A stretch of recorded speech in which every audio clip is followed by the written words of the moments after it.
చిన్నది అనేది చూద్దాం. ఓకేనా? ఫస్ట్ ఎంత ఉంది? 6 లెక్క పెట్టండి.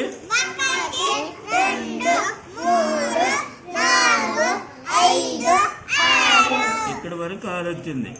అంతేనా? ఈ 6కి రబ్బర్ వేస్తుంది. 6. ఓకేనా? తర్వాత నెంబర్ ఎంత? 3 లెక్క పెట్టండి. ఇక్కడ వరకు వచ్చింది కదా? అంతేనా? ఈ 3కి వేస్తుంది. తర్వాత నెంబర్ ఎంత?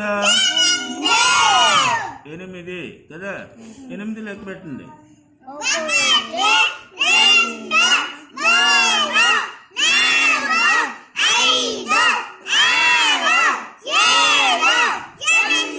ఇక్కడ వరకు వచ్చింది కదా? ఈ 8కి రబ్బర్ వేయాలి.